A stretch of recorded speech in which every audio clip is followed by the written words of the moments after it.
kong buhay, problemang walang humpay. Saan man pumunta, puros pag-aalala. Ngunit ngayon'y nabuhayan ang aking pag-asa.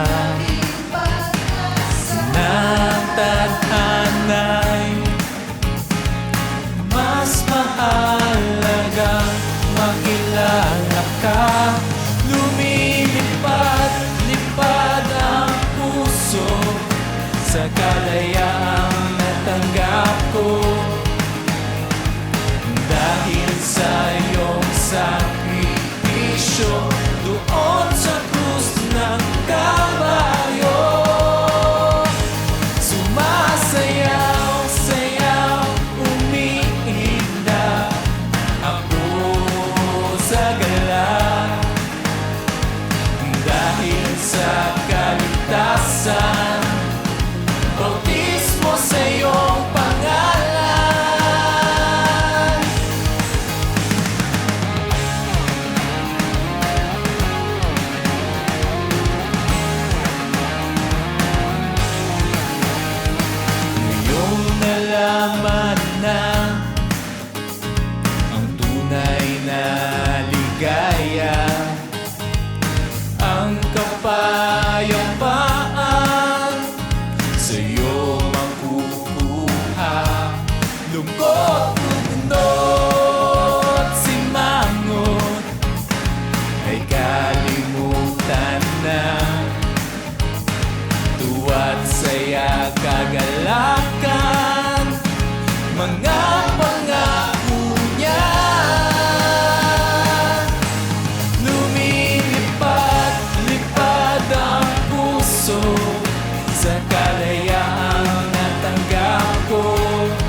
has a song to sing. Everybody has a melody on the tip of their tongue, waiting there to be sung. Everybody has a dance to dance. There may never be a second chance to take the stage before the music fades. Yeah, yeah. What we have, no matter how great or small, we offer it to you, and you hear it all. And voice reaching toward the heavens, one voice, like a choir singing to you from the heart in spirit and truth. One God, one faith, one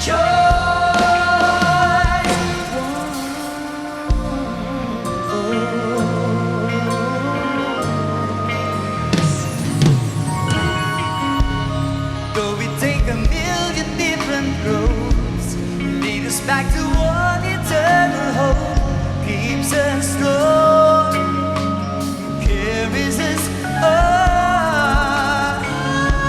It really doesn't matter where we go, but somewhere in the center of our soul, love reminds us of the tie that binds us.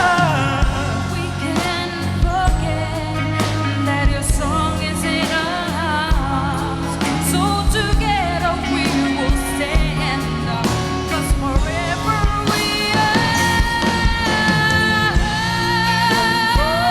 Voice reaching toward the heavens. One voice, like a voice to you from my heart in spirit. One God, one faith, one choice, one voice, breaking the silence of fear. One voice, singing it loud and clear. So that all wide world.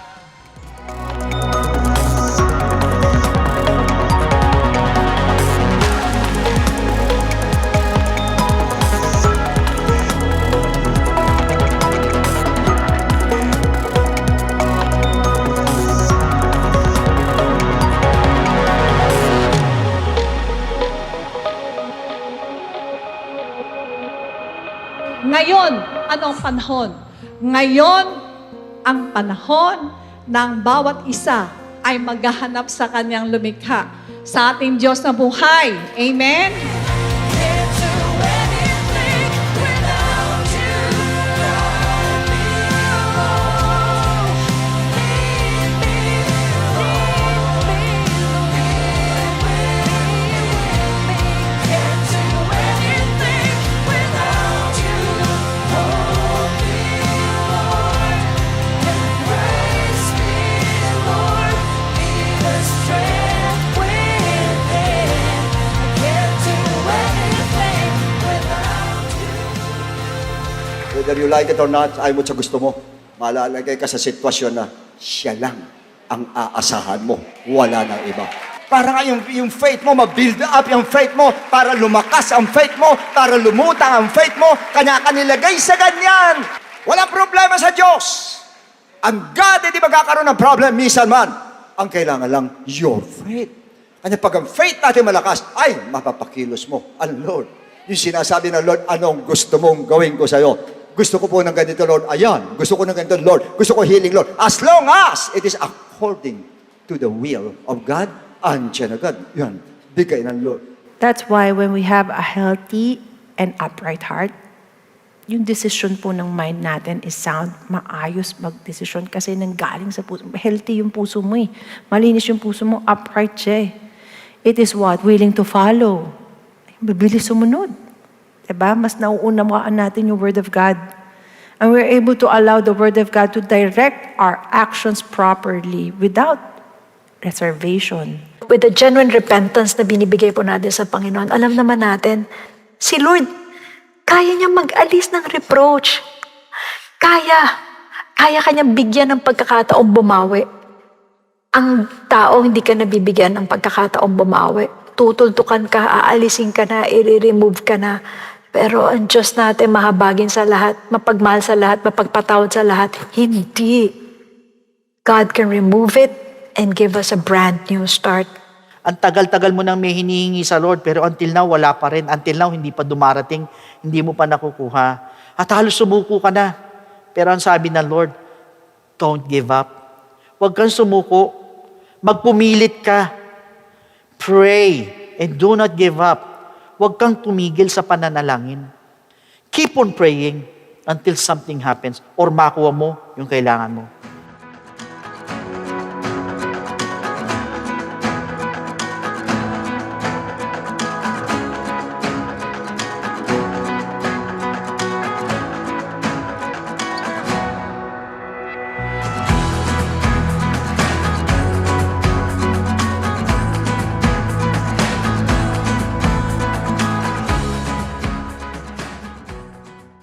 Being salt, Paul countered fear. Being light, Paul countered bad reality. You know, storms of financial losses and storms that will push your business to bankruptcy is no easy storm. Mind you. Natatakot ka rin pero kailangan mong sabihin. Alam nyo bakit? Pag sinasabi mo siya, naririnig ng tenga mo siya. Pag naririnig ng tenga mo, bumababa siya sa isip mo, puso mo, hanggang na-envelope yung buong pagkatao mo. Nung sinasabi mo, no, the Lord will rescue me. The Lord will show up one day. The Lord will deliver me out of this trouble. Ang sabi, if I obey the voice of the Lord, this will follow me. I will be blessed when I come in, blessed when I go out, blessed in the city, blessed in the country. The Lord will open up the good treasures in heaven and bless the work of my hands. I will be head and not tail. I will always be at the top and not bottom. Pag sinasabi mo yan, kahit natatakot ka!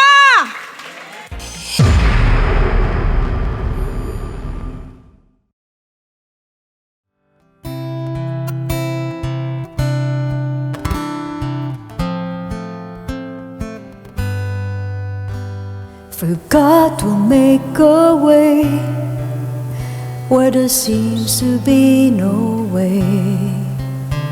He works in ways we cannot see. He will make a way for me. He will be my guide. Hold me closer to His side.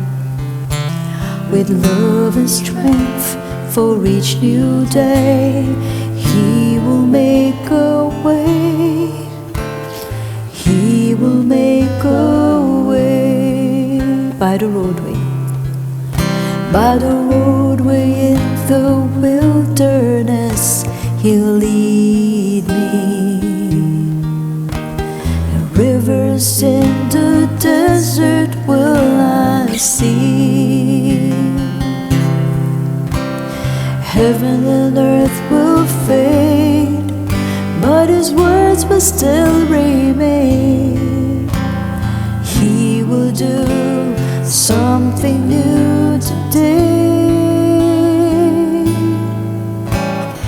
God will make a way where there seems to be no way. He works in ways we cannot see. He will make a way for me. He will be my guide. Hold me closely to His side. With love and strength for each new day, He will make a way. He will make a way. I'll sing for the last time. God will make a way where there seems to be no way. He works in ways we cannot see. He He will make a way for me. He will be my guide. Hold me closely to His side. With love and strength for each new day, He will make a way. He will make a way.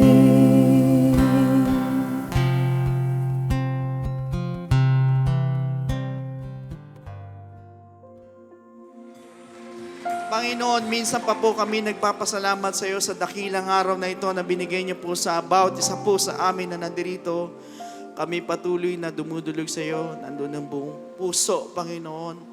Buong habag, Panginoon, O God, na ikaw po ang manguna sa bawat isa po sa amin. Ngayon pa lang, linisin mo aming mga puso, aming mga isip, pati handa mo kami, Panginoon, O God, sa pakikinig ng mga salita mo. Lord, I pray na ikaw po magpalakas sa bawat isa po sa amin, kung sino man na nangihina, kung sino man na may sakit, pagalingin mo, kung sino man na nangangailangan ng pagpalay mo, i-bless mo, Panginoon. Lord, hayaan mo, Panginoon, ang aming mapapakinggan na hindi lang basta mapakinggan, kundi ito po'y may-apply namin sa aming mga pang-araw-araw na buhay, Panginoon. Ikaw ang kumilos sa bawat isa po sa amin, Panginoon, sa mga tao na nandirito na pumasok na mahina, hayaan mong sila'y lumabas na malalakas, Panginoon. Ikaw, Panginoon, na mag-manifest ang Holy Spirit mo, ang kumilos sa bawat isa po sa amin, at anoint mo yung abang lingkod, hayaan mo yung kalooban mo lamang ang aking masabi, hayaan mo yung spirit of conviction mo, ang siya dumaloy po sa bawat isa po sa aming lahat. Maraming salamat. We claim the victory in our lives today. In your most precious and wonderful name, in the name of Jesus. Amen and amen. Praise the Lord sa pong mapagpalang umaga po sa inyo pong lahat. On behalf of our beloved Bishop Luwin, Pastor Norma, maraming salamat sa opportunity na ito. Of course, sa ating pong Panginoon, higit sa lahat, syempre, no? Ngayon din po sa support po ng ating po mga elders po na nandito. Talagang nandun yung support po nila. Salamat po. Patuloy din tayo nagagamit ng Panginoon. Na alam ko, we are all excited to hear the Word of God. So sa hindi pagtatagal, mga kapatid, if you have your Bibles, you can turn your pages in the book of 1 Chronicles, chapter 4, verses 9 to 10. Now, Jabez was more honorable than his brothers, and his mother called his name Jabez, saying, because I bore him in pain. And Jabez called on the God of Israel, saying, oh, that you would bless me indeed, and enlarge my territory, that your hand would be with me, and that you would keep me from evil, that I may not cause pain. So God granted him what he requested. Basbasan ng Diyos ang mga talatang binasa po natin. Makakaupo na po tayong lahat. So, brothers and sisters, kung mapapansin po natin, ito pong mga verses na ito na binasa po natin, ay meron pong matatagpuan ng isang mahabang Jewish genealogical record. So, sa gitna po ng listahan ng mga pangalan na ito, all of a sudden, yung pong writer huminto and gives us these verses regarding po kay Jabez. And I just want you to know that lahat po ng malalaman po natin kay Jabez is found in these verses. And for your information, there are only 2 verses in the entire Bible na binanggit po yung pangalan po niya. Yet, yung 2 verses po na yan tells us a lot about Jabez. Imagine, 2 verses lang po. For your information, pag sinabi po natin Jabez, it means to grieve or to be sorrowful. Bakit? Dahil doon po sa hirap ng child labor na nagtulak po sa nanay po niya na Jabez po ang ipangalan po sa kanya. Just imagine yung pong hirap ng panganganak ng nanay sa bata that made this name equivalent, take note, sa pain or a pain in the rear. The one that causes pain or bore in pain. Bakit? Because yung pong pangalan po niya was a memorial to the difficulty of child labor. At yan din po yung tanda na magiging buhay ni Jabez. A life full of sorrows. A life full of pain and evil. Imagine. So kung titignan po natin sa worldviews, it seems like ito po si Jabez was born a loser. Bakit? Dahil po yung pong pangalan niya would forever be a reminder of how he entered the world as he was marked for life. Ganun po kung tutusin sa worldviews. However, the question is this: how could a man with such a name rise above his situation? Paano nangyari? So kung babasahin po natin yung buong genealogy po ng 1 Chronicles chapter 4 verses 1 to 10, mapapansin po ninyo yung pangalan po ni Jabez rises above all the other names.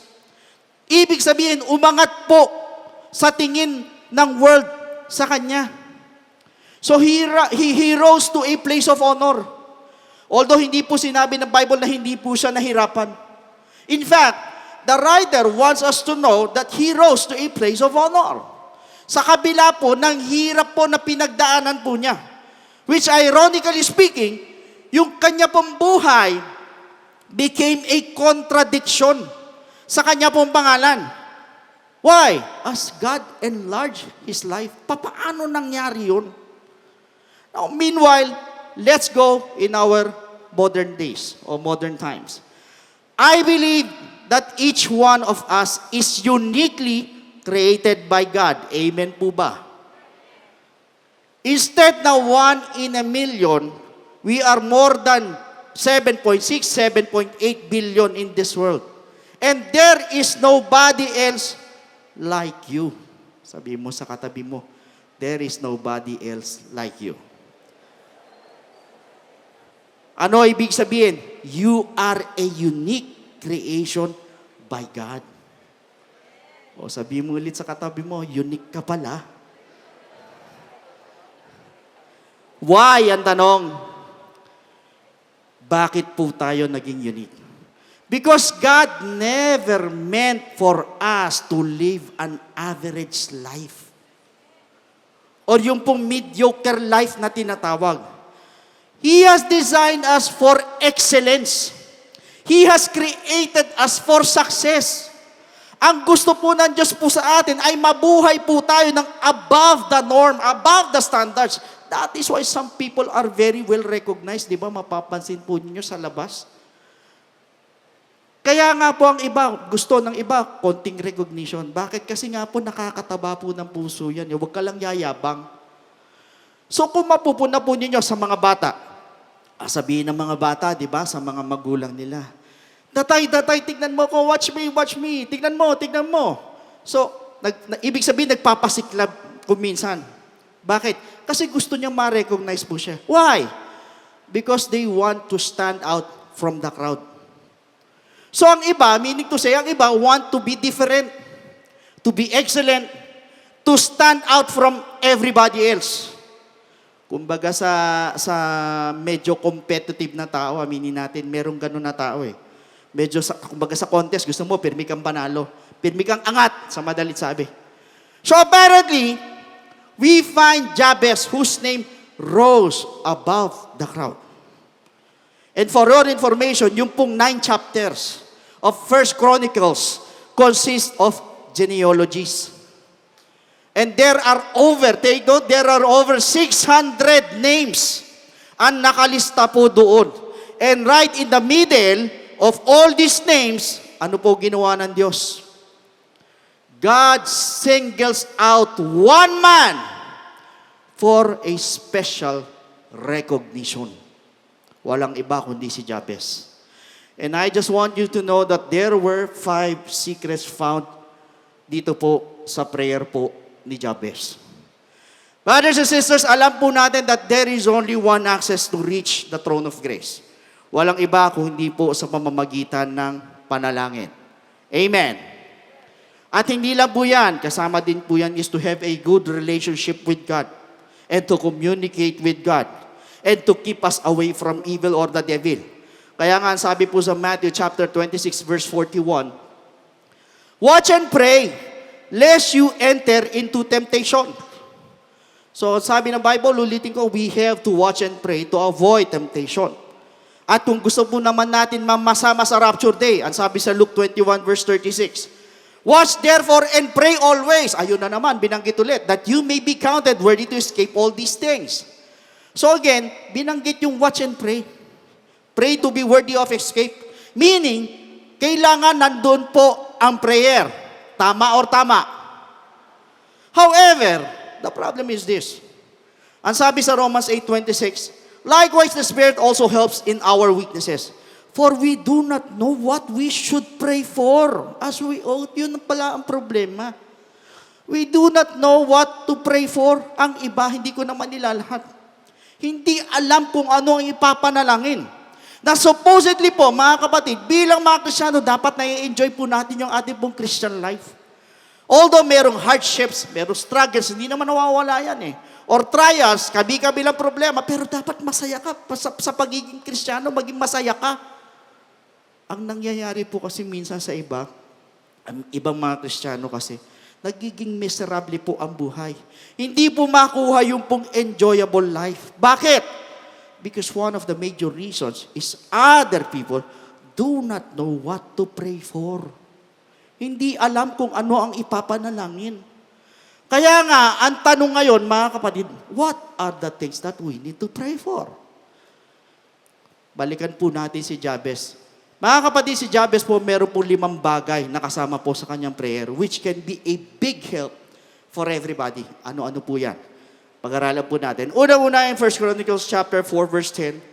And Jabez called on the God of Israel, saying, ano ibig sabihin? First, he prayed for a life of faith. Ibig sabihin, Jabez prayed in faith.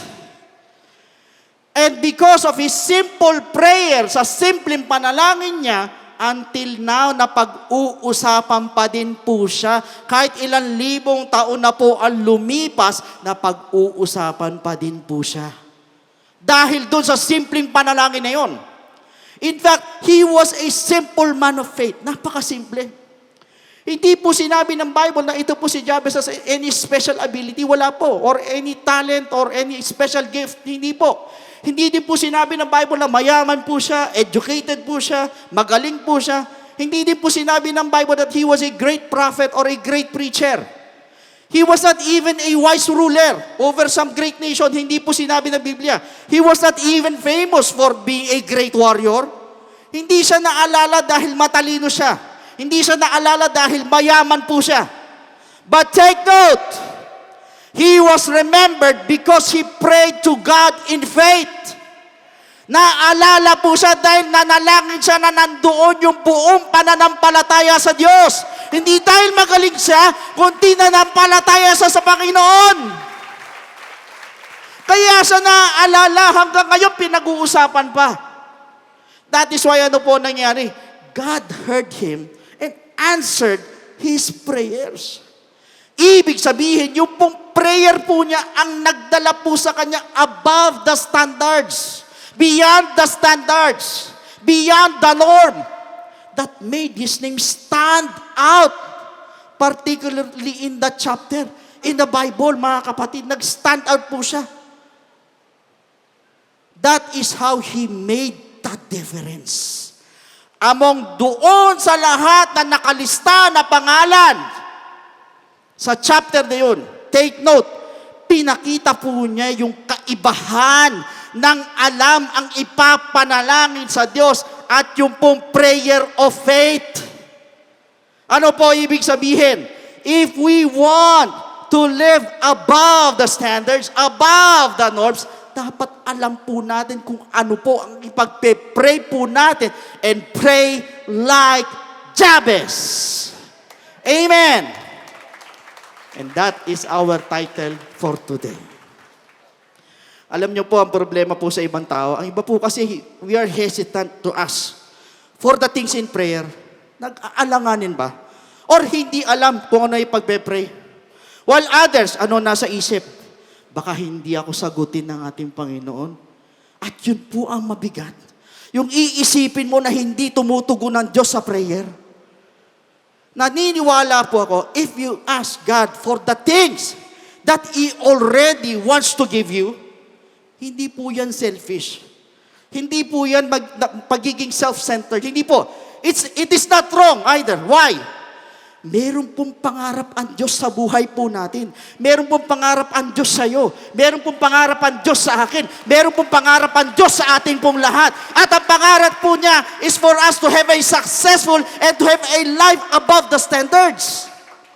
Kaya nga sabi sa Jeremiah 33:3, call to me and I will answer you. Tumawag ka sa akin at sasagutin kita. Amen. And I will tell you great and mighty things which you do not know. At yan po ang ginawa ni Jabez. He asked in faith. Humingi siya na nandoon yung kanyang pananampalataya. Believing that God would answer his prayer. Bakit? Because ang sabi po ng Bible, if you ask anything in my name, in the name of Jesus Christ, ano sabi? I will do it. Gagawin ko. Gagawin ko. Now, ang tanong, what did he ask for? Ito po yung pangalawang content ng prayer po niya in 1 Chronicles chapter 4, verse 10. Oh, that you would bless me indeed. Ibig sabihin, Jabez prayed for God to bless him. Mga kapatid, normal po sa nature po ng ating Panginoon to want to bless people. Normal po sa Diyos yan, especially His children. Ang sabi po sa Genesis chapter 12 verses 2 to 3, ito po yung nung kinausap po ng Diyos si Abraham. It says here, and I will make you a great nation.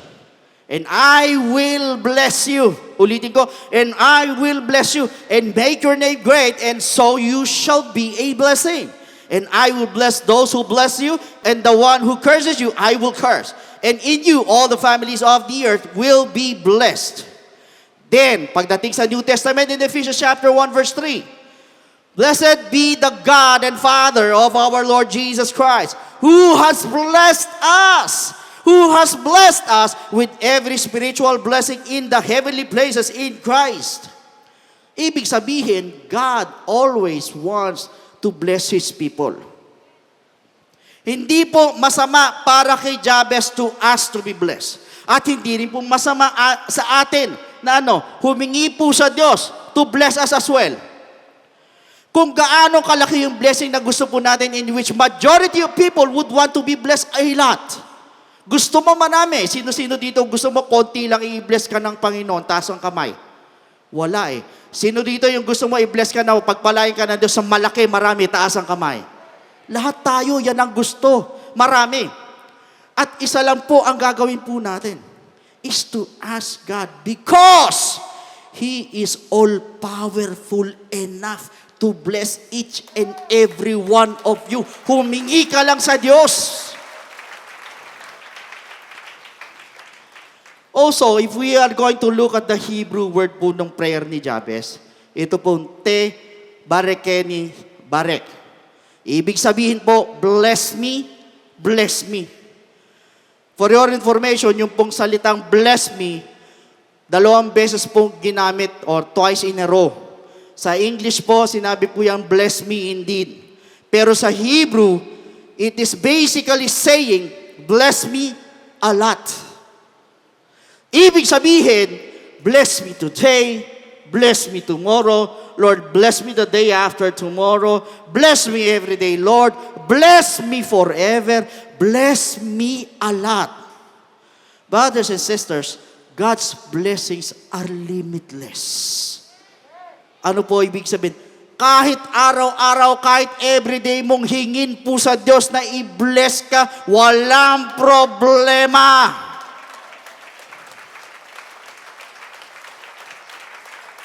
Pag sinabi po nating bless, it comes in different packages. It can be in the form of physical, material, emotional, financial, and spiritual.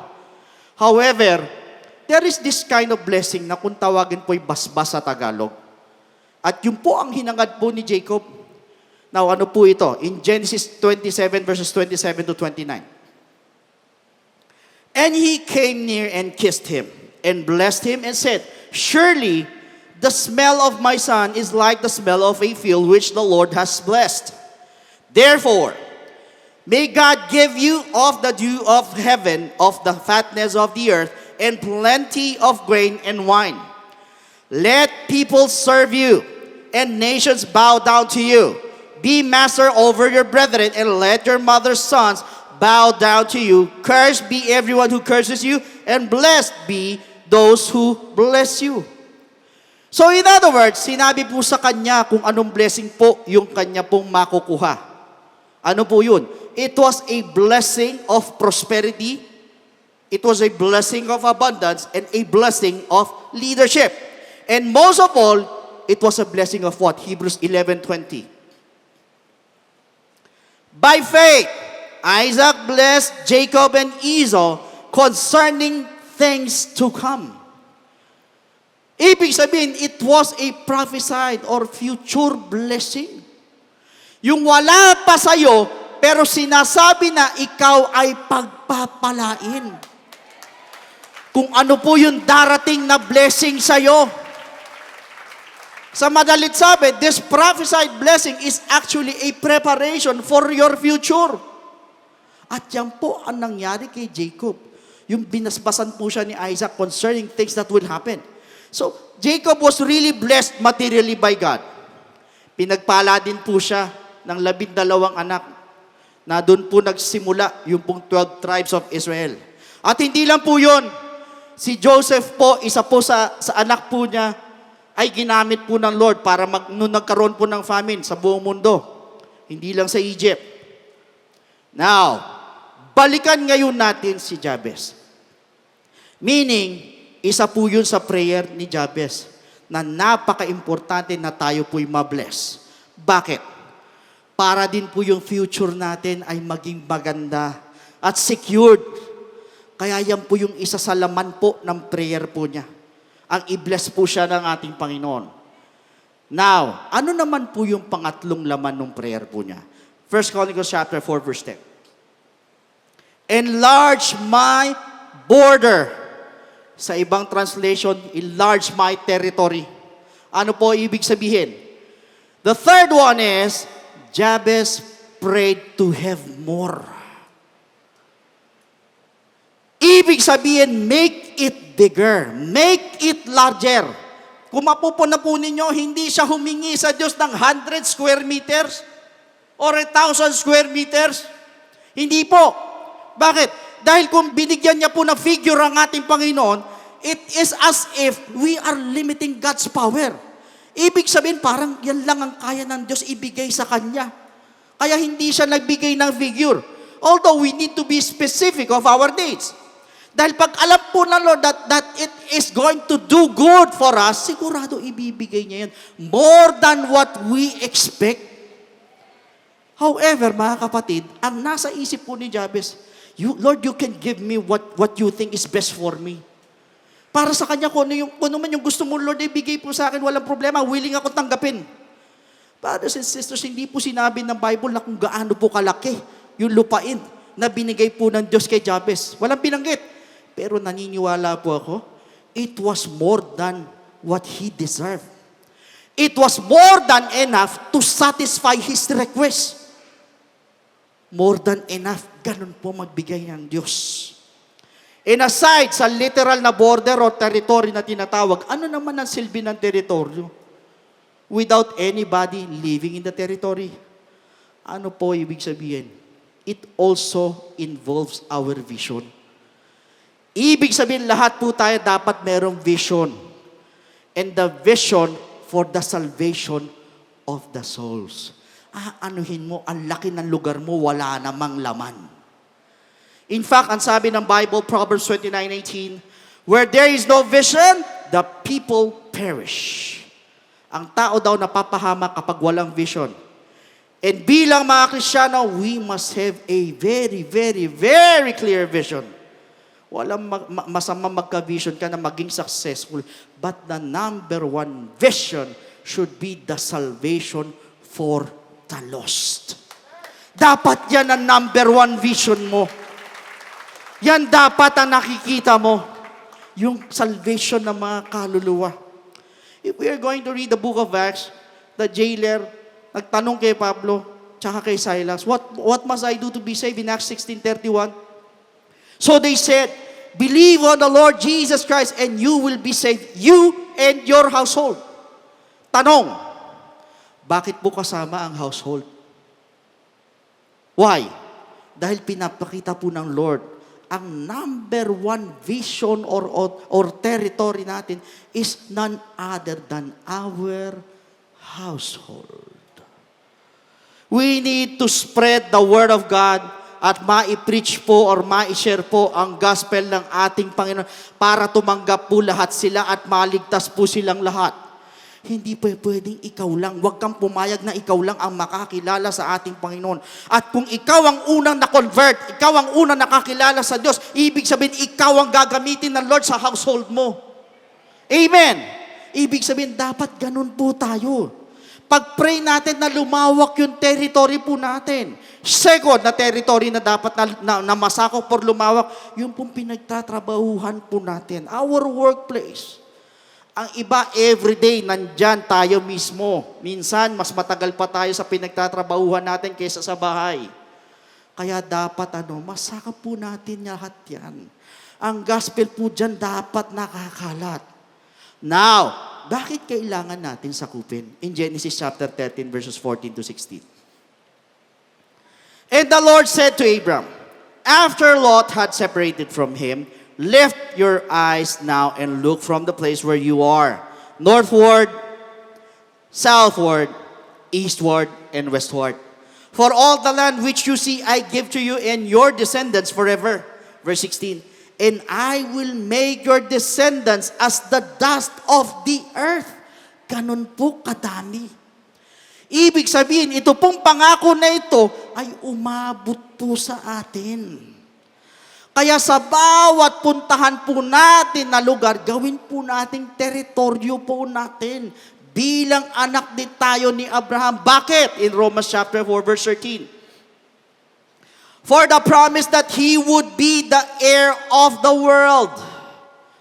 Kaya po sinabi ng ating Panginoon, go into the whole world and preach the gospel. Kaya world din po ang sinabi po niya kay Abraham. Because still in Romans chapter 4, verse 13, was not to Abraham or to his seed through the law, but through the righteousness of faith. Brothers and sisters, ang purpose po ng Diyos para kay Abraham at sa kanya pong offsprings is to work out the destiny of the whole world. Buong mundo, global. It was a promise to Abraham and his offsprings that he would inherit the earth. However, sa Romans 4:16, therefore, if it is of faith, that it might be according to grace, so that the promise might be sure. Yung pong normal interpretation po ng talatang ito is blessing. Pero ang number one promise po dito ay yung pong yung scope ng masasakop po ni Abraham na lupa ay maging sigurado. Why? Romans 4:16. To all the seed, ulitin ko, to all the seed, not only to those who are of the law, but also to those who are of the faith of Abraham, who is the father of us all. In other words, matutupad po yung sinabi po ng ating Panginoon kay Abraham sa pamamagitan po ng mga Kristiyano that have the faith of Abraham. At tayo po ngayon yun ang gagamitin po ng Panginoon para lumawak po yung sakop po ng teritoryo po natin na pangako niya po kay Abraham na ama din po natin sa pananampalataya. Tayo po yun. Moreover, brothers and sisters, punta po tayo sa pang-apat na content. 1 Chronicles chapter 4, verse 10. That your hand would be with me. Ano po ibig sabihin? Pang-apat, Jabez prayed to have God's presence and power in his life. And I just want you to know na ang Diyos po in all His glory and awesomeness wants to put His hand on us. Ibig sabihin, gusto po ng Diyos na alalayan po tayo. through each and every situation of our lives, sa bawat hardships that we are experiencing sa pamamagitan ng pagbibigay po ng instructions at directions. In fact, the Bible talks about the hand of God in the book of Psalms chapter 18 verse 35. You have also given me the shield of your salvation, and your right hand upholds me. Also in Psalm 63 verse 8, my soul clings to you. Your right hand upholds me. Inulit na naman. Brothers and sisters, isa po sa napakasarap na pakiramdam ay yung alam natin, alam mo na kamay mismo ng Diyos is watching over you. Alam mo na hinahawakan ka ng Diyos, na alam mo nandyan ang kamay ng Diyos, iniingatan ka, pinoproteksyonan ka, pinagpapala ka, and taking care of us. Why? Dahil pag ang kamay po ng Diyos ang nasa atin, wala tayong dapat ipangamba. Because God's power is mighty. He can heal the brokenhearted. Alam natin yan eh. He can give sight to the blind. He can make the lame man walk. And He could even restore a soul. Kaya. At kapag sinabing hand in Exodus chapter 15 verse 6, your right hand, O Lord, has become glorious in power. Meaning to say, isa po sa prayer ni Jabez ay yung power at yung presence po ng ating Panginoon ay sumakanya. In fact, in the New Testament, sa early church, kung mag-pray din po sila in Acts chapter 4 verses 29 to 30, now, Lord, look on their threats and grant to your servants that with all boldness they may speak your word. By stretching out your hand to heal. By stretching out your hand to heal, ang sabi, and that signs and wonders may be done through the name of your holy servant, Jesus. In other words, kapag sinabing stretch out your hand, nandoon yung right hand power of God. Pag inunat niya yung kamay niya, pagdating naman sa presence sa Old Testament, during the time of Moses, Exodus 33:14, and he said, my presence will go with you and I will give you rest. Once nakasama mo ang presence ng ating Panginoon or ang Spirit ng Lord, ang grace ng Lord ay nasa iyo. But in Exodus 33:16, except you go with us, so we shall be separate. Ulitin ko, so we shall be separate, your people and I, from all the people who are upon the face of the earth. Meaning, kapag kasama mo ang Diyos na buhay, ibig sabihin, makikita po yung distinction po sa atin. Why? Kay Moses, kasama niya lang ang Diyos. Yung kay Jabez, hiningi niya lang ang kamay ng ating Panginoon. Yun lang hinihingi niya eh. Pero sa atin, hindi lang kamay ng Diyos ang sinabi ng Bible. Once you are baptized by the Holy Ghost, it means nasa atin ang power, nasa atin ang glory, nasa atin ang grace ng ating Panginoon at ang distinction between the world. Kaya nga po, iba na po ang tingin po sa atin because God's glory is shining upon us. Kaya dyan po natin makikita kapag tunay kang anak ng Diyos. In fact, the Bible says in Philippians chapter 2 verse 13, for it is God who works in you both to will and to do for His good pleasure. Ano ibig sabihin? Ang Diyos po ang trumatrabaho po sa atin. At ang Diyos po ang nagbibigay po sa atin ng kalakasan. Kaya nga sinabi ni Apostle Paul, when I am weak, then I am strong. Meaning, inaalaw ng Diyos minsan na mahina talaga po tayo para ang lakas po ng Lord ang magmamanifest po sa atin. Hindi yung sarili mong lakas, kundi lakas na ng Diyos yan. That is why, bilang body of Christ, since God is working in us through the Holy Spirit, and because the Spirit gives life, yan po yung isa po na nagbibigay po ng buhay po sa atin. And once you feel weak, nangihina ka, hayaan mo lang yung Spirit ng Panginoon to move and work in your life. Then, you will become stronger as ever again. Hayaan mo yung Holy Spirit na yan ang kumilos sa buhay mo. Maramdaman mo yung Holy Spirit na kumikilos sa'yo. Magugulat ka pa, mas malakas ka pa sa kalabaw eh.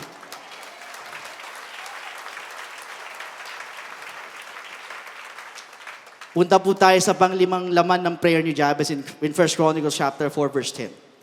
That you would keep me from harm, that it may not pain me. Meaning to say, Jabez prayed for God's protection. Sa King James po, ang sabi po rito, that thou wouldest keep me from evil, that it may not grieve me.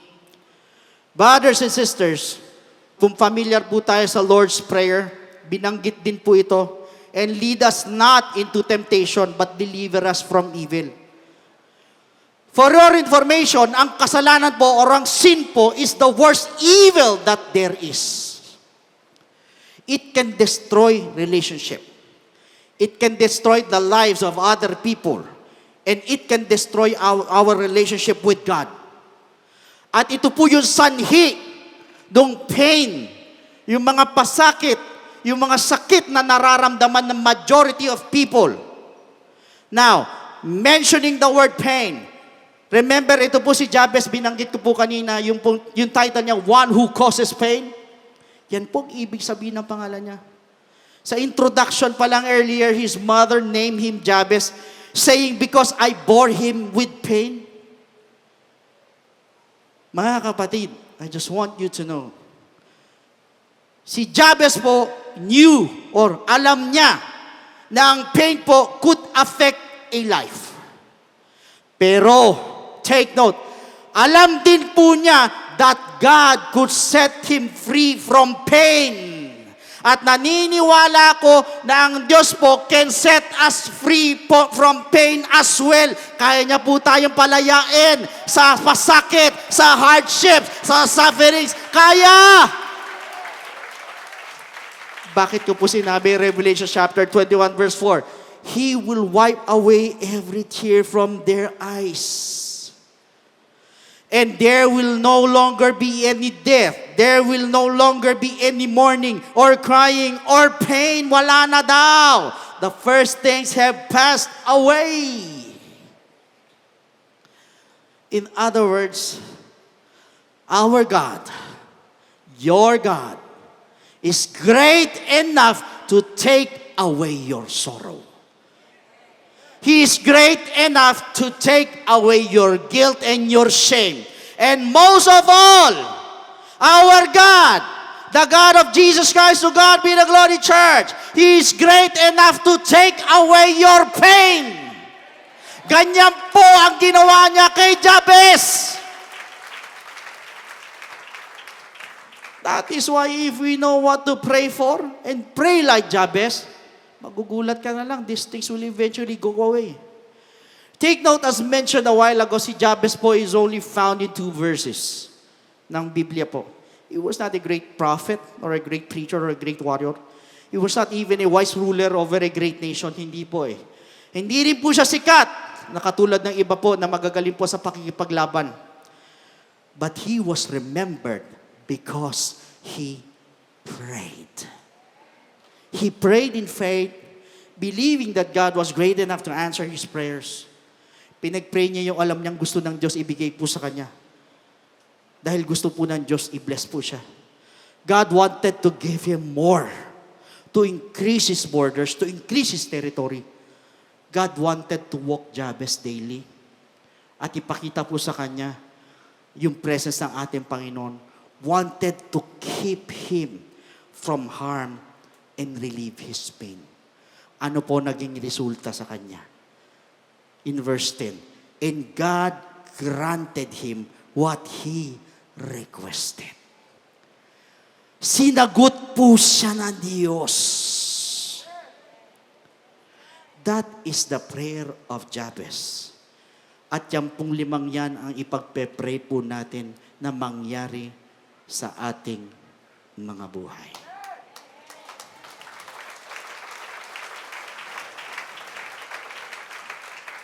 To sum it all up, pray for faith. You pray for blessing. You pray for the enlargement of your territory or borders. You pray for the presence and power of God. And pray to keep you away from evil. So at this moment, while you're sitting down, mga kapatid,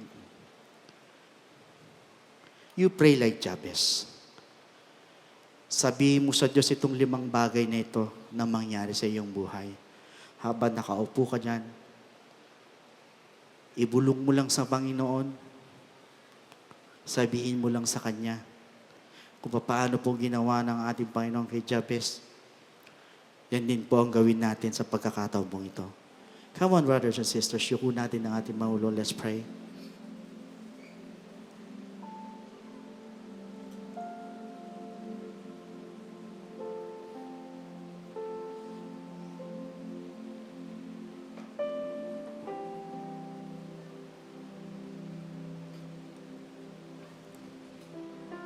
You pray for faith.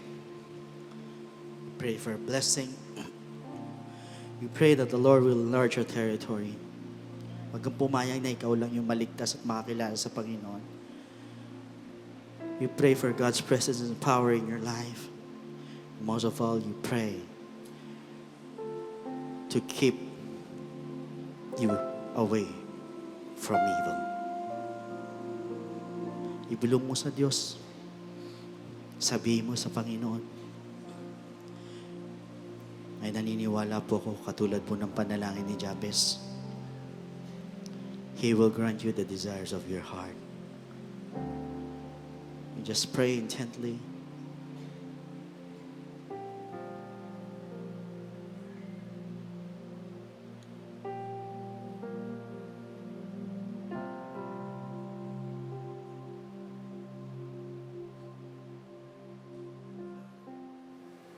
Praise the Lord! Ngayon pong gabi, tinuruan na naman tayo muli ng ating Panginoon again to pray like Jabez, kung saan we have to pray for faith, blessing, yung pong enlargement of our territory, of course, yung God's presence and power and protection from evil.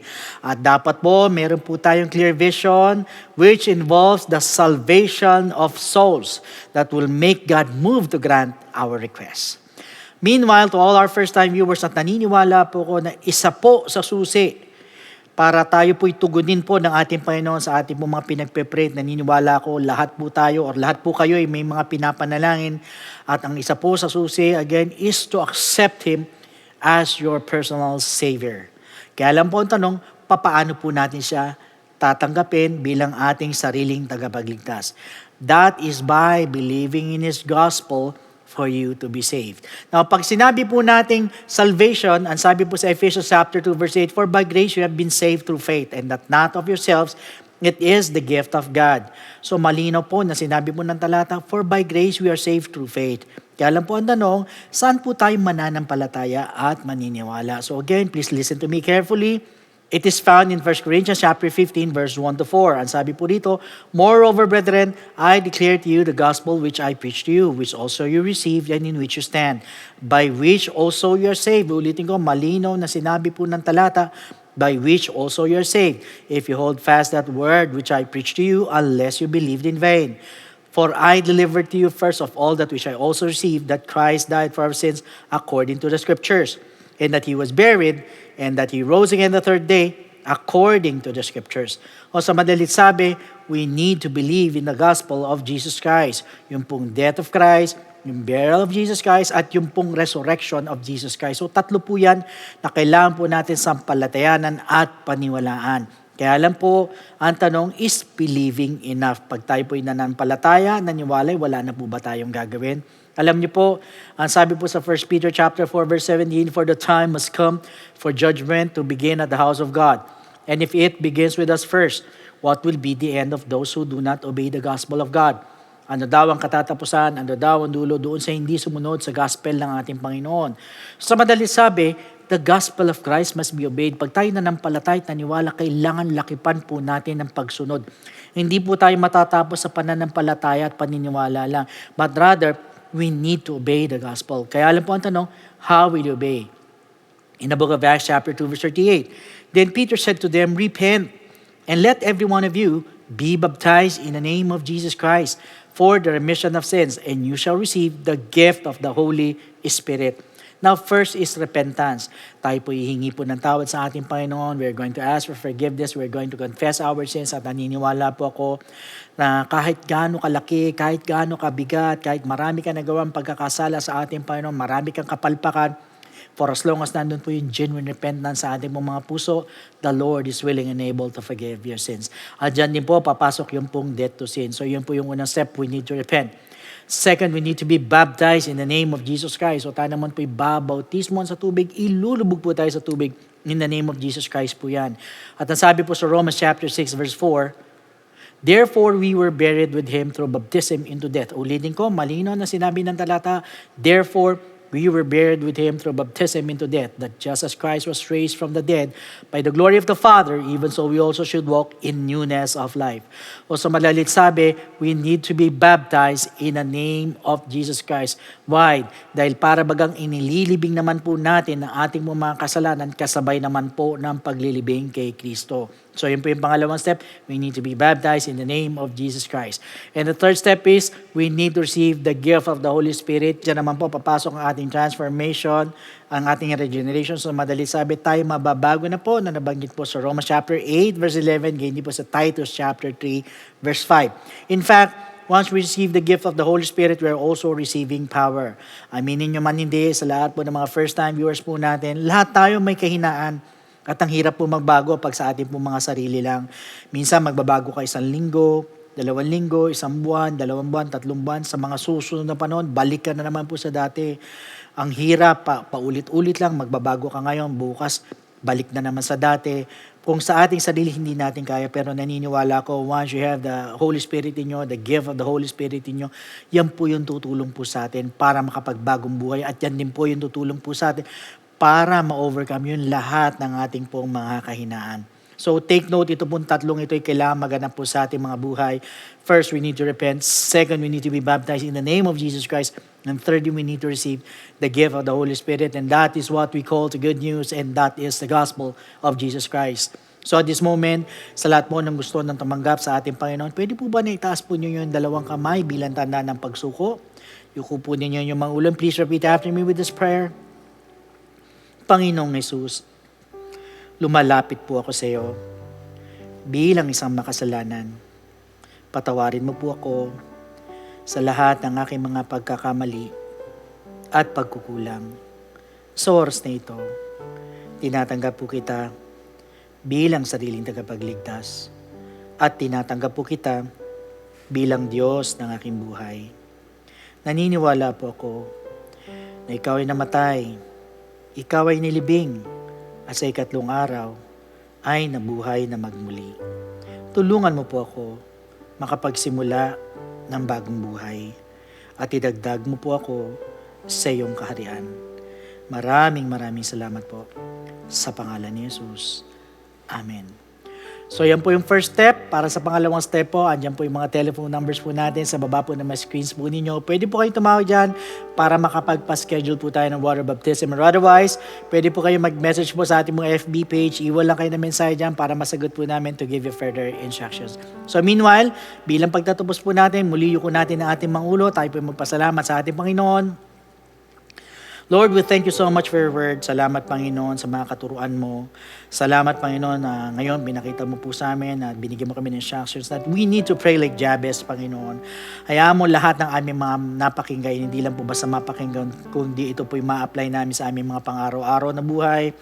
And Lord, we pray and we look forward, Panginoon, sa mga susunod na linggo na ituturo mo po sa amin. Lord, I pray that you continue to guide us all throughout the week. Ilayo mo kami sa anumang mga gawa ng kaaway, sa anumang mga sakit, Panginoon, and continue to bless each and every one of us. Maraming salamat, Panginoon. We claim the victory today in our lives. In Jesus' name, amen. So once again, brothers and sisters, God bless every one of you, and to God be all the glory.